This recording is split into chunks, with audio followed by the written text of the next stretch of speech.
पिता और पुत्र की रोचक कहानी। एक बार पिता और पुत्र जल मार्ग से यात्रा कर रहे थे और दोनों रास्ता भटक गए।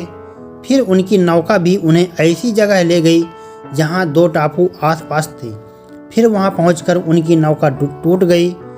पिता ने पुत्र से कहा, अब लगता है हम दोनों का अंतिम समय आ गया है। दूर दूर तक कोई सहारा नहीं दिख रहा। अचानक उन्हें एक उपाय सूझा। अपने पुत्र से कहा कि वैसे भी हमारा अंतिम समय नज़दीक है, क्यों ना हम ईश्वर की प्रार्थना करें।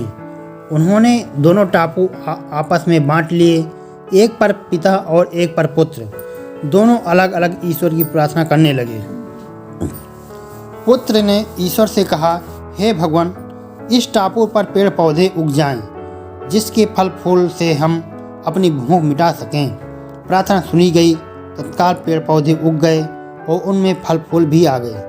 उसने कहा, यह तो चमत्कार हो गया। फिर उसने प्रार्थना की, एक सुंदर स्त्री आ जाए जिससे हम यहाँ उसके साथ रहकर अपना परिवार बसाएं। तत्काल एक सुंदर स्त्री प्रकट हो गई। अब उसने सोचा कि मेरी हर प्रार्थना सुनी जा रही है, तो क्यों ना हम ईश्वर से यहाँ से बाहर निकलने का रास्ता मांगें। उसने ऐसा ही किया। उसने प्रार्थना की, एक नाव आ गई जिसमें सवार होकर हम यहाँ से निकल सकें। तत्काल नाव प्रकट हुई और पुत्र उसमें सवार होकर बाहर निकलने लगा। तभी आकाशवाणी हुई, बेटा तुम अकेले जा रहे हो, अपने पिता को साथ नहीं लोगे? तो पुत्र ने कहा, उनको छोड़ो। प्रार्थना तो उसने भी की, लेकिन आपने उनकी एक भी नहीं सुनी। शायद उनका मन पवित्र नहीं है, तो उन्हें इसका फल भोगने दो ना। आकाशवाणी कहती है, बेटा क्या तुम्हें पता है कि तुम्हारे पिता ने क्या प्रार्थना की? पुत्र बोला, नहीं।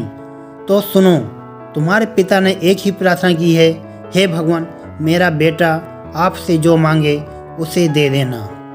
अगर कहानी अच्छी लगी हो तो हमारे YouTube चैनल को लाइक, सब्सक्राइब और शेयर ज़रूर करें। धन्यवाद।